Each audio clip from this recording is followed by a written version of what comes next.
Radio Hereford FC, the only station with full match commentaries of the Bulls. Every game, every week.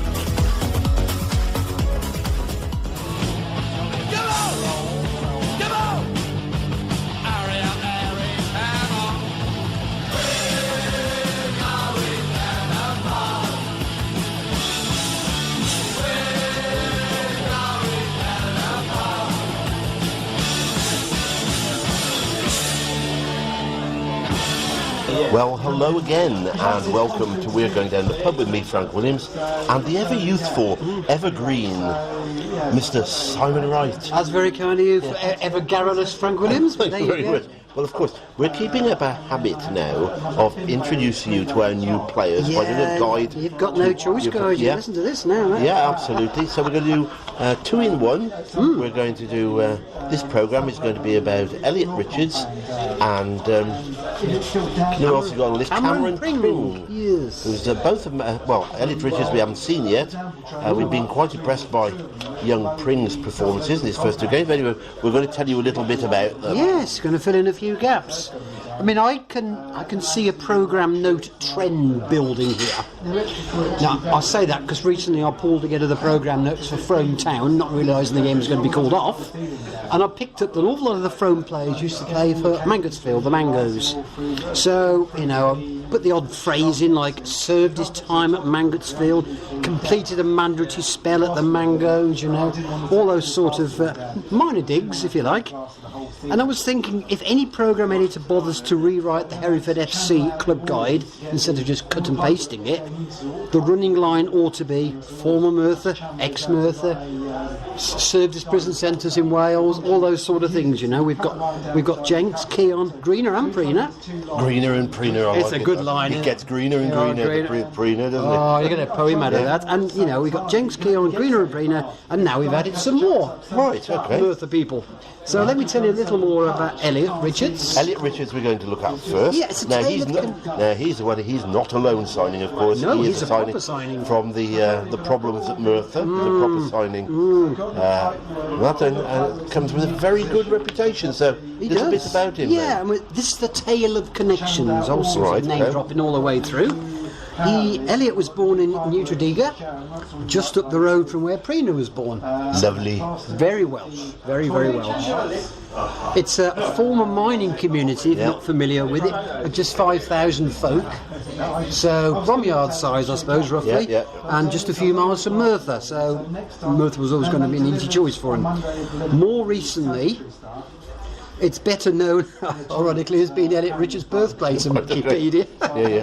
Together with 2 other footballers, Darcy Blake and Lyndon Jones. So, right, there you go. Well, they sound like Strictly Come Dancing contestants, don't they, really? Darcy Blake, yes. I don't know how it's then possibly, but yes. That's fine. Yes. Elliot has still got family in the town, right. Including his brother. So, yeah, you know, he spends a lot of time there by the look of it.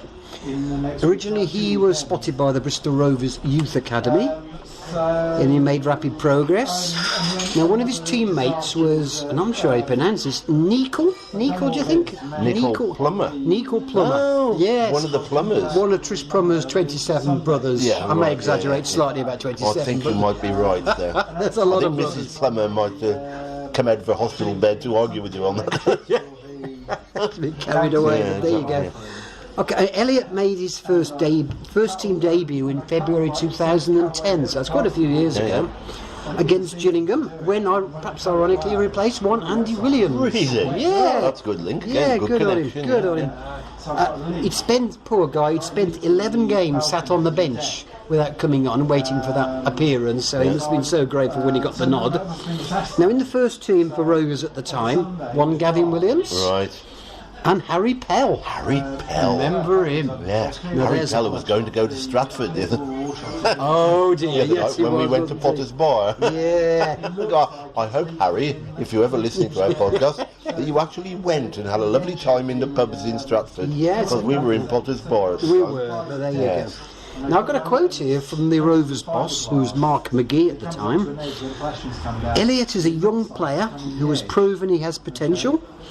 He has got goals, he has got pace, and he has got skill. everything young strikers should have. And he has now got to apply that and make football a lifestyle. So what he's basically saying is, yeah, he's got everything going for him in terms of skill, but his state of mind isn't necessarily... Something's not quite right. Yeah. But also you do have to bear in mind that Mark McGee once managed the Dingles, so his judgment, can't always be relied on. Let's be truthful. You say that, but they're doing quite well at the moment. We'll talk about the Dingles some other time. If you must. Okay. Okay, well, it really became Richards of the Rovers, as he racked up 112 appearances and 27 goals That's along not the way. bad, is it, really? No, it's pretty impressive. And he scored a hat-trick against the Albion. Oh, and you like the man? It was Burton Albion. Ah, right, fair enough. Now, some of his appearances were actually on the wing rather than central striker. Now, these sound really impressive stats, but if you go on the Rovers forums, okay, it's a bit of a minefield, but there's quite a bit of commonality. Richard's talent, they say, was undeniable, but he didn't always make the most of it. Oh, that seems to bear out what McGee was saying. Yeah. Quite a few grumblings about his work rate and his body language. Okay, that's personal opinion, but as I said, there's quite a number of people saying it.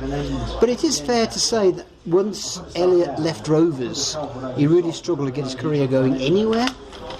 It's quite a long tail, this. He'd been there for 4 years. He had, yes. He was released in May 2014 when Rovers dropped into the conference and had to be a mass clear-out because they hadn't got any money. Yeah.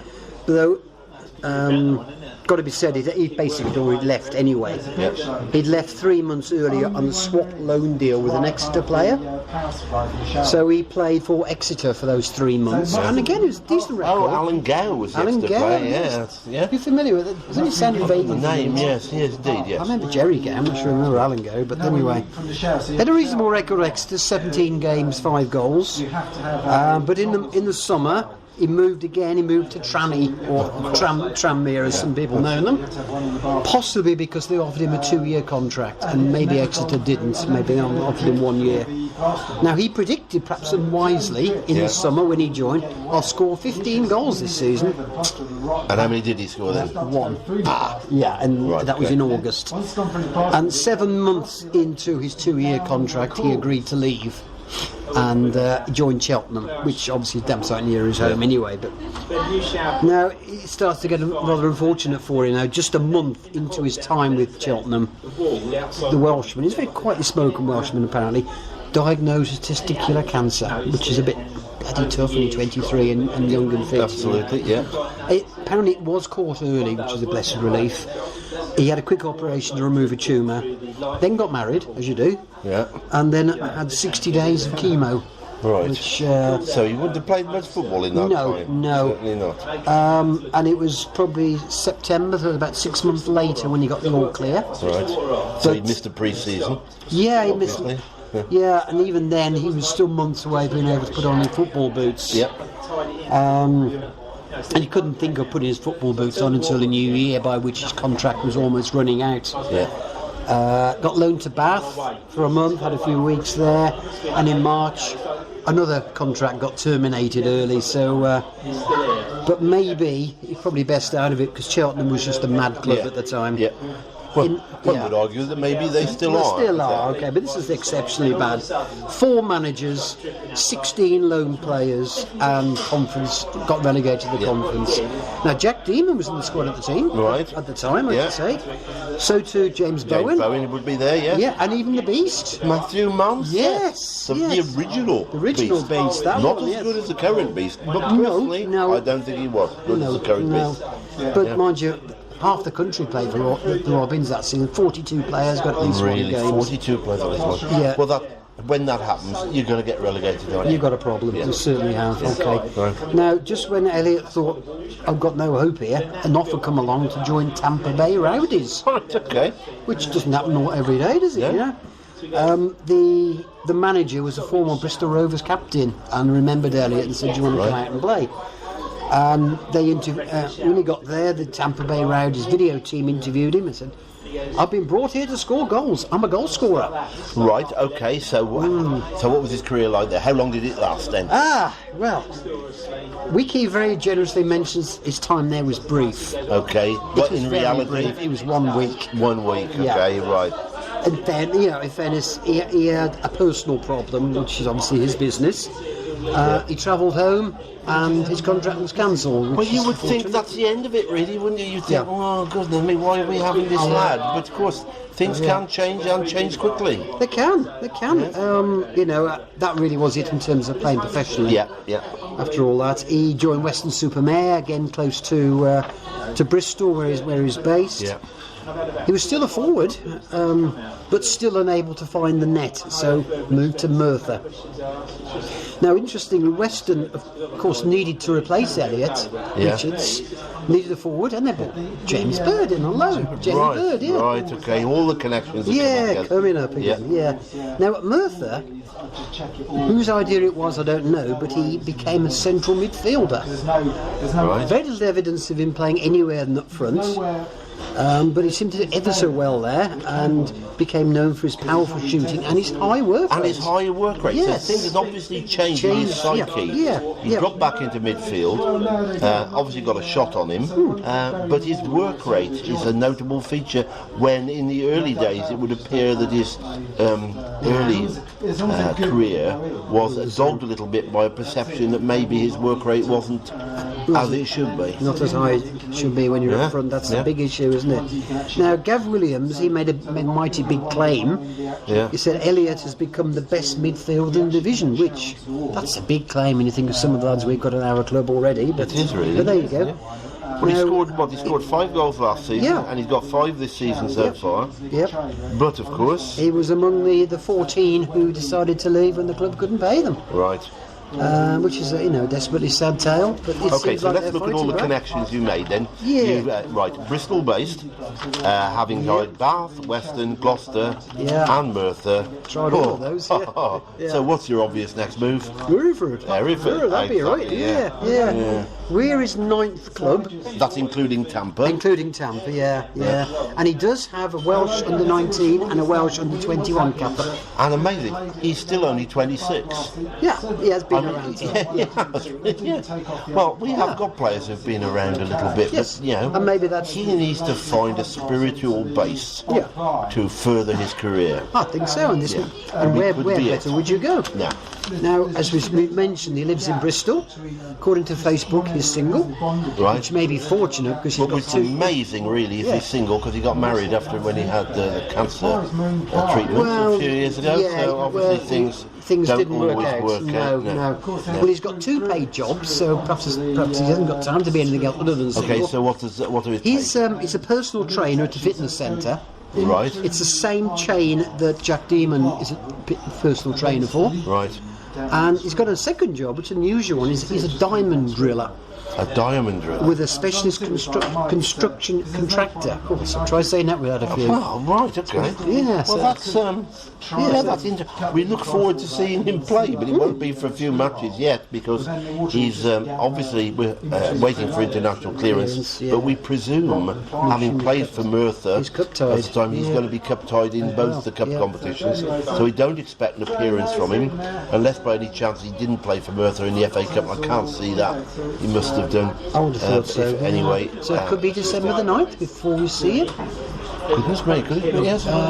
2 Saturdays, no midweekers at the moment, and if they are, there'll be a couple of Well, that's right, Well, we'll just have to see how it goes. Okay. So there you go, it's a rundown on Elliot. Right, so we move on to look at Cameron Pring. Mr. Pring, young Pring, So it's another link to Merthyr. It is. I mean, it's not just a link to Merthyr that makes a football of interest to the Bulls. The connection to Cheltenham will do nicely because of Bede's knowledge. What do you think about it? We're talking Pager, Jack D, the rashly departed JB, Tyrone, Elliot, and now Cameron, who Cameron's got dual qualification because of his brave act of citizenship in Wales, so good on him. In fact, Cameron's probably entitled to feel rather confused as to whose shirt he's wearing this week. We're his 5th club this year, It's a lot of clubs for a 19-year-old, isn't it? Right. And he's only 19. Yeah, That's 19, 5 clubs. in this season or this year? This year, yeah. This year, Yeah. right? Okay. Yeah, it's quite an interesting place where he spent the early part of the year, but there you go. Okay. Now, our new temporary left back, Yeah. I believe he's with us till mid of January, is that correct? Yeah. Yep. Was born in Wootton under Edge. Where's that?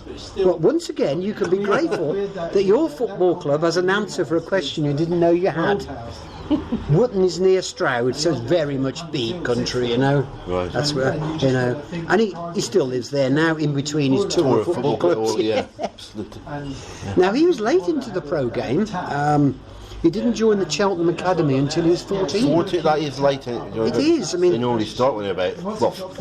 Well, in these days when some academies are arguing over, fetuses, that's late indeed. I kid you not, it is getting younger and younger. But now I presume he played for Wootton Rovers FC or some other small club and got spotted. Well, maybe, yeah, maybe, yeah. It's unusual to not be picked with 14 these days. Well, you say that. I mean, we've had players from our UITC programme, for example, last season.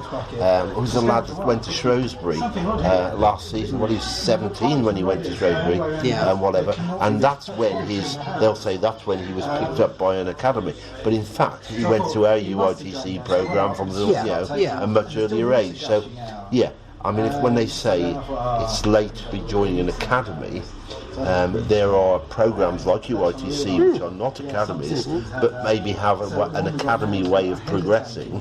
But it's got lost in the ether. We don't exactly know where it's certainly very low profile. Anyway, put it that way. Okay. Now, Cheltenham youngsters put themselves in the spotlight because they got to the FA Youth Cup third round, and as a result, bigger clubs come in waving checkbooks about. Right. Derby took their goalkeeper and gave £100,000 for it, which is very nice. And thus the Robins now had some extra entries for our young lads who are good but left us list on their website. And I suppose there's more of them than there are current players. So. It's a very long list, you know. As you mentioned before, Jamie Edge is on that list. What? And Tyrone's on that list, yeah. But anyway, Cameron joined Bristol City in January 2016 from Cheltenham on an 18-month contract. I'd imagine Bristol City paid some compo for it. City apparently been tracking him for a few weeks and dived in. At the time, he was described as being quick with good delivery, and I think, a year on, I think we probably agree with that. Yeah. Now, summer of 2017, Bristol extended his contract further, so they seem quite impressed with what they've got. Yes, but he was already by then well experienced in the loan system, wasn't he? Now, the unusual on this, the Bristol City chairman lives in Guernsey, and he was responsible for setting up a loan arrangement with Step 4 Guernsey FC. Well, that's unusual. It's very unusual. I mean, Guernsey, it's a new departure for them that only previously allowed Guernsey-born men to play for them. That's amazing. What if only 3 people are born on Guernsey a year? Which is quite conceivable. Conceivable. Quite good, that. Oh, I'm getting good at this, aren't you? No. Yeah. That worked for home games, but for away games, you can imagine Guernsey to any away game is a bit of a nuisance, put it bluntly. Generally involves flying. Now, they've gone a whole year. You could swim to Jersey. You could, but there's not too many Step 4 sides there that you can play, so... they've gone a whole year without a win away because they could never put a competitive side out. Right. So this was the compromise. We get some young lads in from Bristol City who don't mind. Right, who live on the mainland, so they don't play in the home matches, but they play in the away. Well, I'd imagine they probably have to move to Guernsey, but my assumption is, Cameron joined them in January 2017, and I assume he spent a very chilly month on the island, but in Cameron's own words, he said he did very well with the Step 4 club, so there you go. Okay. Now, this year then, this summer. Now, this summer, former Bristol City man, as we know, Gavin Williams, was desperate for players, particularly a left-back. Well, who isn't? Well, yeah. It seems to be the key position to It's a fill. terrible shortage of them. They'll put them on a library book soon, but...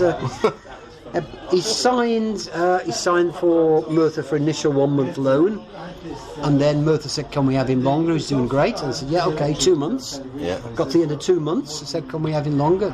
"Sorry, no, we want him back now," which is a blow to Merthyr because they haven't got a left back, and they still haven't got a left They back. haven't. So And of course, they wanted him back desperately so that they could send him somewhere else. exactly, which happened to be, wait for it, Aldershot. Aldershot, the opposite direction, yeah. I mean, what a way to treat a young kid, you know. We're calling you back from your very successful loan spell. I know you've done well, you've enjoyed it, you're doing really well, Yeah. and the team's progressing. We're going to have you back. Why? No, not to give you a chance here. We're going to send you to Aldershot. Yeah. Well, you know, we do. We're not. And these we're not- kids think they're making an impression, don't they? Well, you know, that could happen to Dara come January the 1st. Yeah. Unfortunately. They could have him back and send him to. A league club, or National League club, full-time club, but there you go. Now, interestingly, young Pring was described by his colleagues in the Bristol City under-21 squad as having the worst taste in music. Oh, he's of come to anybody the in right squad, place. Yeah. He's come to the right place then with our lot. I would think, judging by the rubbish that comes out of the dressing rooms, away dressing rooms where we're covering matches. Dear me. Oh dear. Oh. They need a bit of culture, do they? The only one, shocking. Oh.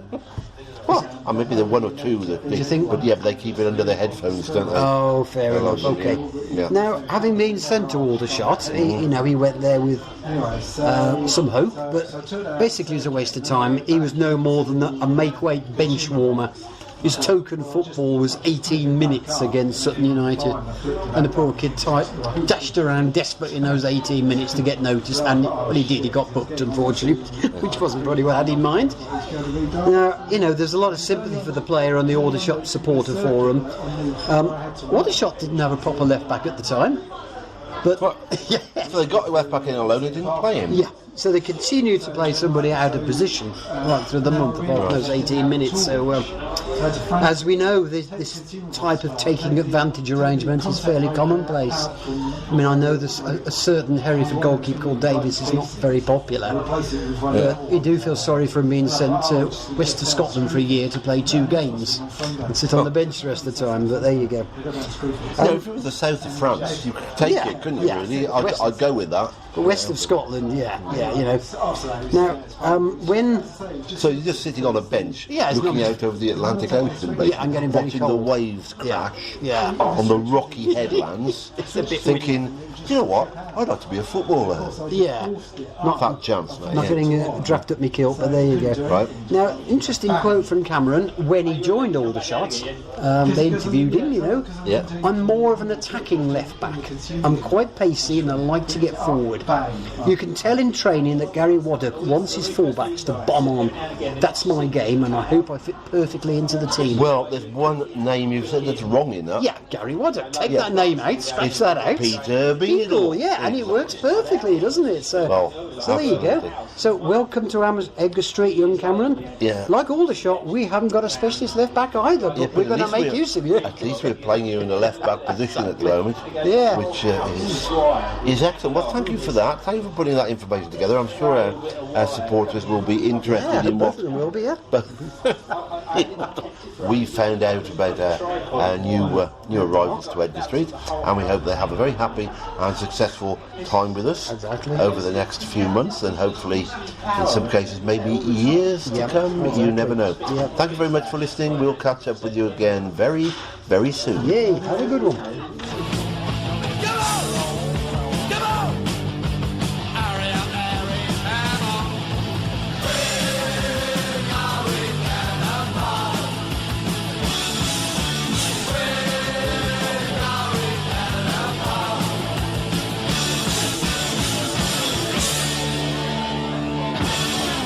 This is Radio Hereford FC, the home of the Bulls. Match Day Live.